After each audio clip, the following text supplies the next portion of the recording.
Hey, greetings and salutations, my friends. It is yet another miserable, rainy day in New England. Had the weather, been a bit clear, right now you'd be getting a lovely shot of the, magnificent metropolis of Boston out there in the distance. We're up on a nice hill of gabbro today. So, typically undersea forming volcanic rock up at about 350 feet. And one of these nice little fell type hills you get in and around the city of Boston, really kind of enclosing the Boston Basin. To the north, you've got your Middlesex Fells. To the south, you've got your Blue Hills, but we're out west of Boston today.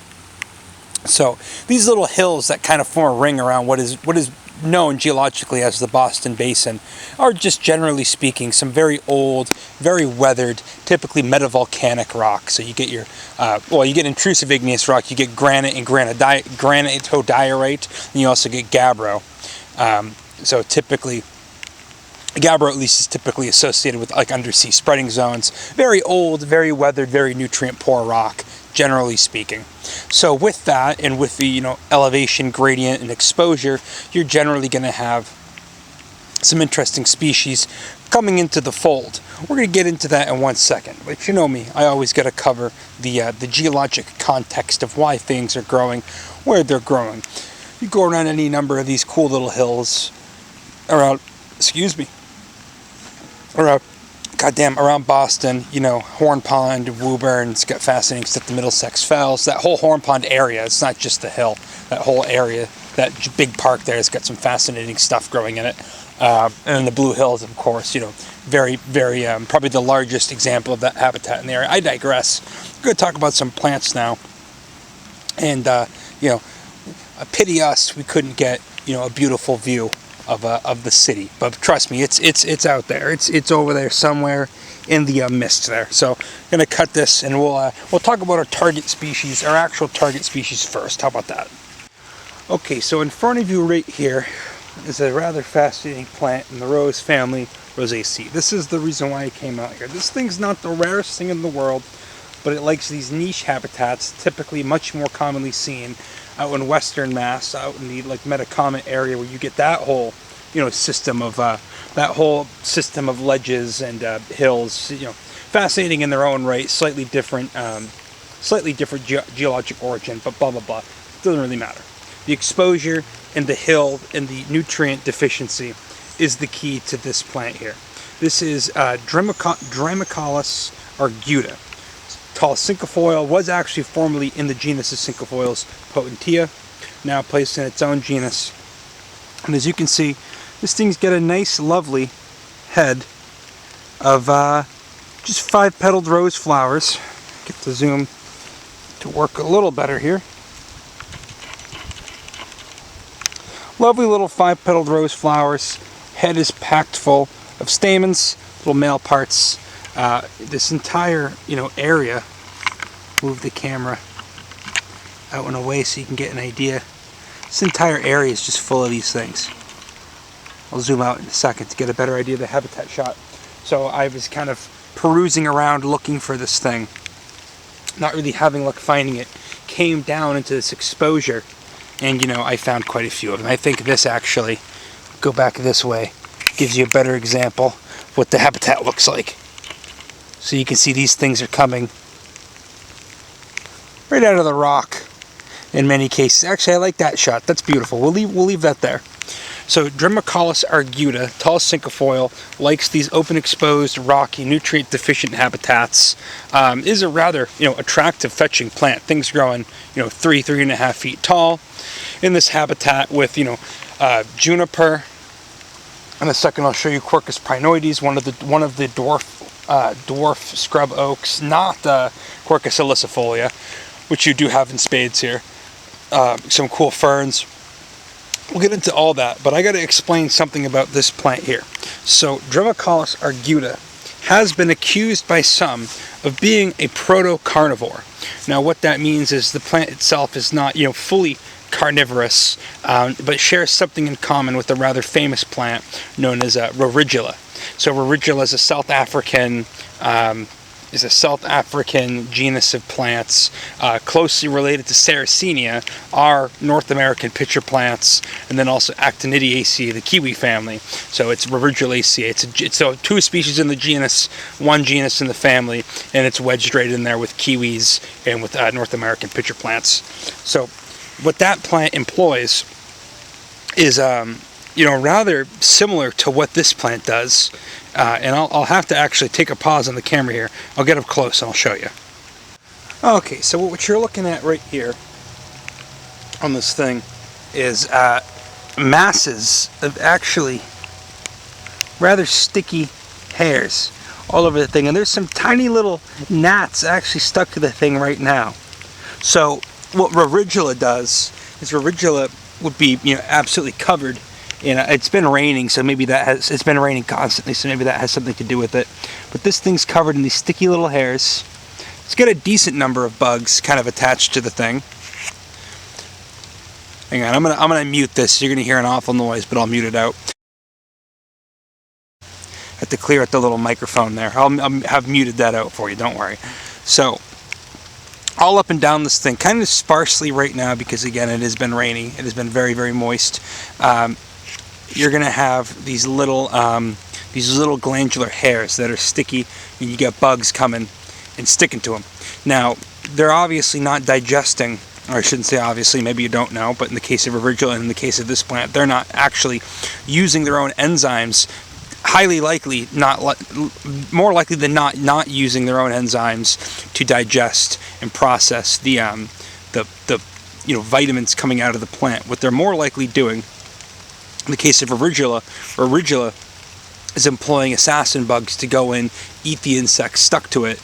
The insects then, take a dump and fertilize the plant around the base.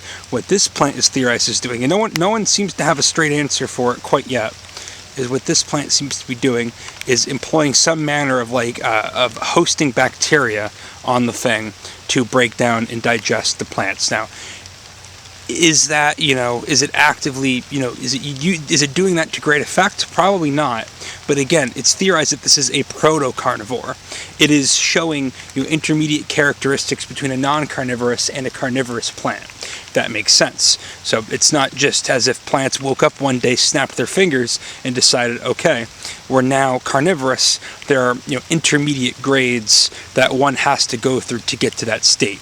It is theorized that this plant is in one such grade where it is, beginning to use this trait that is so far proven to be, non-detrimental to its survival, to maybe begin nudging itself in the direction of becoming carnivorous.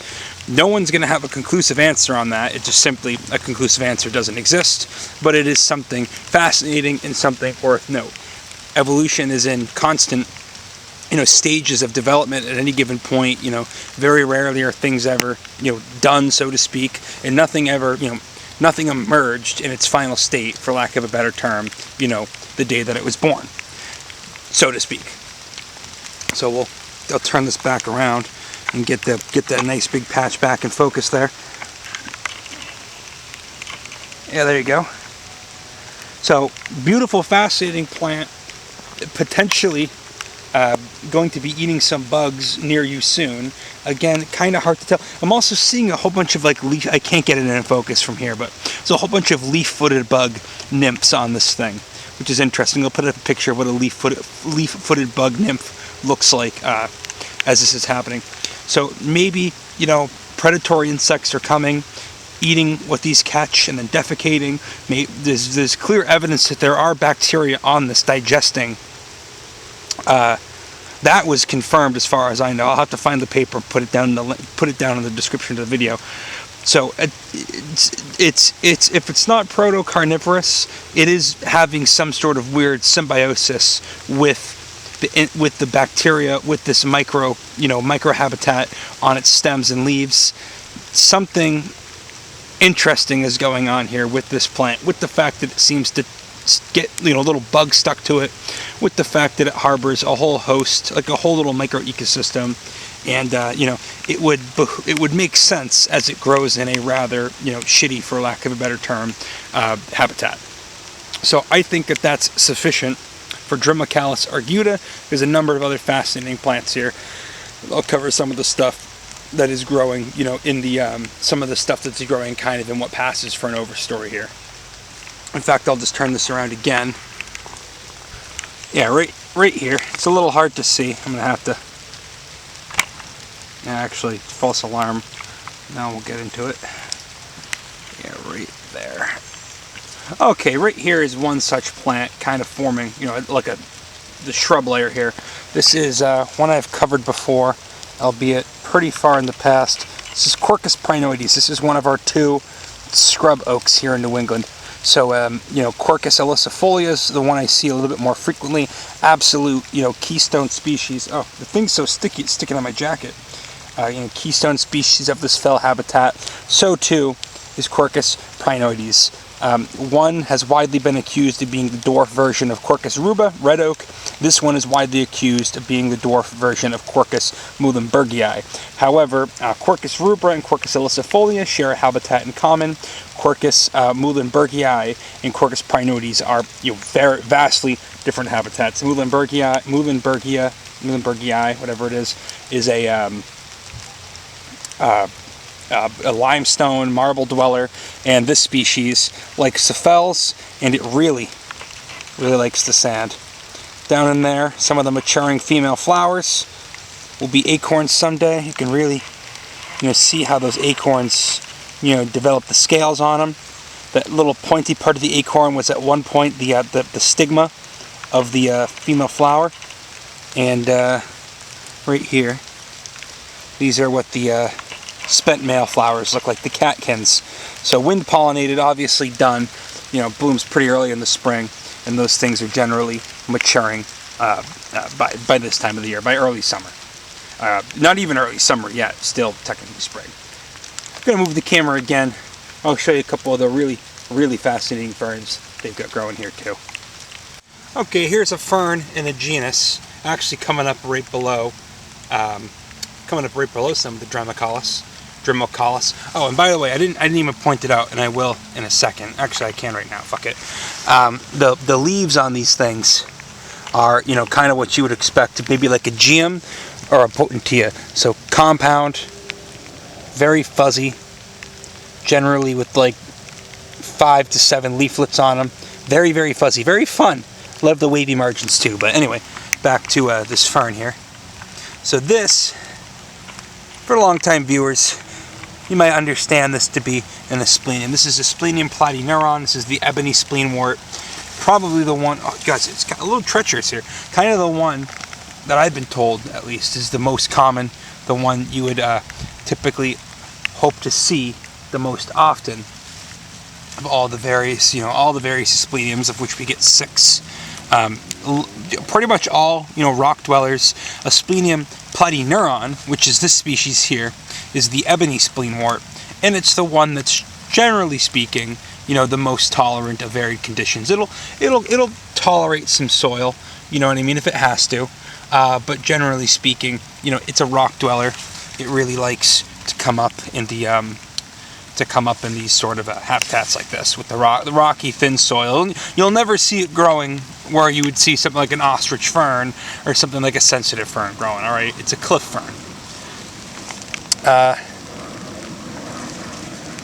Some sorry starting to form there. Not much. It's going to be hard to see from here.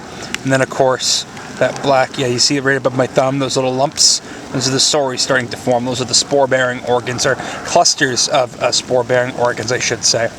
So this guy will be, you know, getting ready to reproduce soon. Beautiful black rachis, where it gets the name ebony spleenwort. Up there, you've got another cliff-loving, cliff-dwelling fern. Oh, you got more Drimocallis leaves in the frame there. You got Woodsia obtusa. In fact, I'm gonna pause this again, and I'll get a better angle on one next to me here.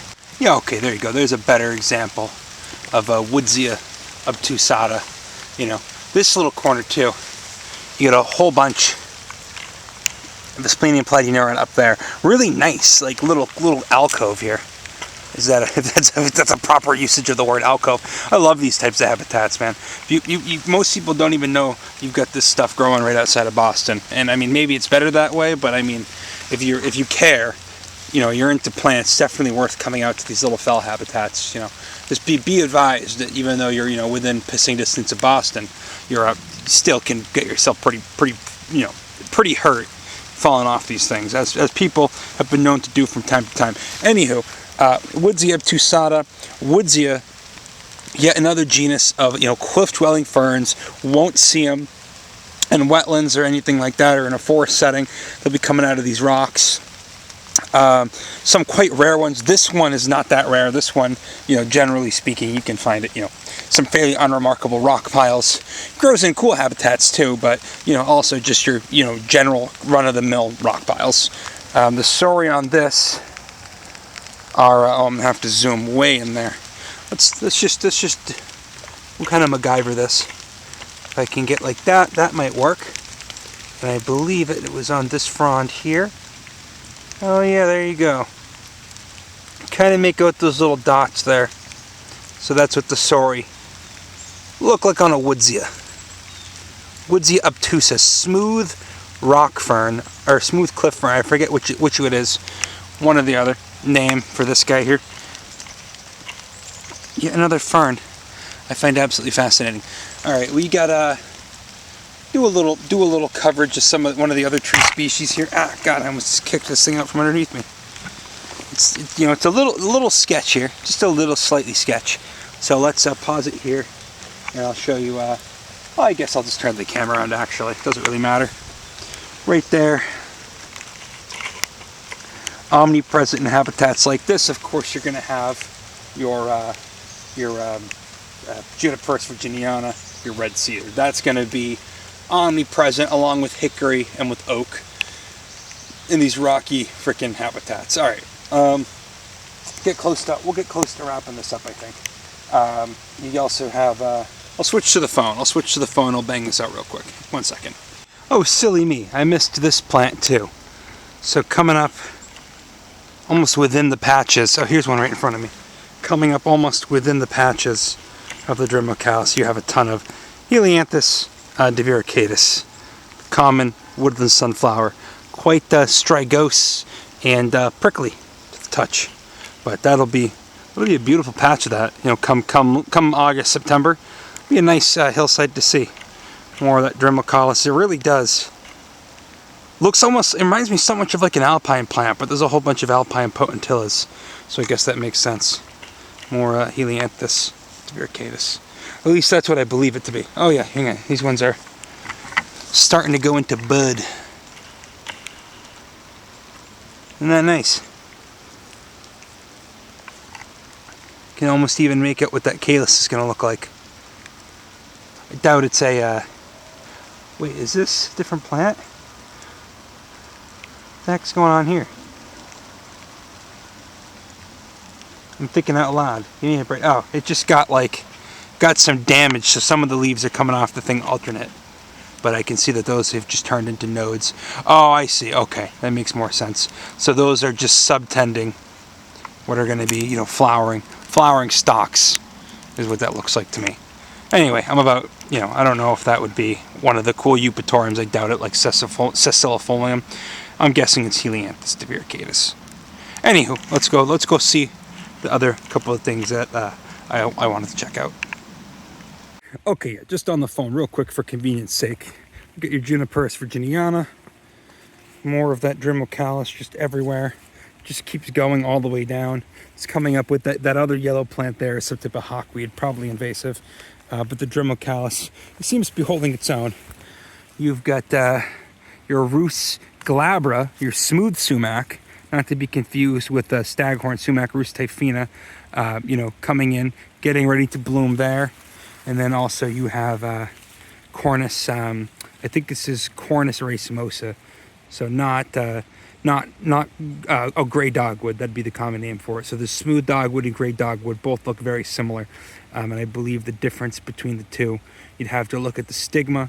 One has a stigma that you know, gets fatter leading up to that style at the top, some moderate, mild differences, and it's a Cornus. You know what I mean? What do you want me to say? If it's not Cornus racemosa, it's probably Cornus amomum. So smooth dogwood and gray dogwood. Oh, you know what? No, I know it's Cornus. I know it's Cornus racemosa because they cracked a twig open and the inside of the twig is white instead of brown. Very minute differences between some of these dogwood species.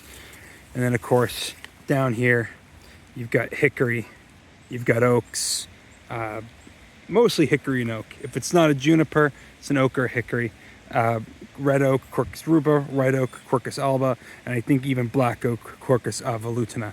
So that's kind of forming the major, players here. Not going to see any of the rich forest species like your maples. I did see some gray birches up elsewhere, but I do have one or two other things I want to cover. Oh, there goes my camera. I want to cover really quick. But before I go on a different little part of this hill, before I do that, one last herbaceous plant to look at right here. Tree, not blooming yet. This fascinating looking thing. This is Triodonis perfoliatum, the perfoliate-leaved Venus looking glass in the family Campanulaceae. It's a Triodonis, you know what I mean? It's a Triodonis. I don't know where Venus looking glass comes from. You can see some of them down here. The thing flowers up this is a big one too. The thing flowers up the stem. So this one would have been open this morning, has since closed. Oh, some of these are already done further up than it, and these have yet to open. So that's a really cool plant and form factor. That is absolutely everywhere here, along the herbaceous layer. So we'll say goodbye to Dremocallis arguta, and we're gonna go check out one or two other things around the corner here. So just to give you an idea of how similar that Dremocallis is to some of its brethren, this is some sort of Potentia simplex. So it's got those pot-looking leaves, but they're still compound, still dentate, dainty yellow flowers. Things are going to be super hairy. They got to look to them. The cinquefoils, Potentia, they just definitely have a look to them. Coming up with what appears to be some early emerging Areolaria pedicularia. At least I believe so. That would make sense for the habitat, but I could be mistaken there. I'll take a picture of it just to double check. Okay, here you go. Last but certainly not least. Not a crazy big population of it, but you get some Arctostaphylos. Uva ursi coming up with what looks like, that's fascinating. That could be Comelina, dayflower, non-native, but the Arctostaphylos is native to many different places around the world. You get dozens of species of these endemic to California, and then you get the one Arctostaphylos uva ursi coming up in a nice polytrichum haircap moss. It's nice. It's real nice.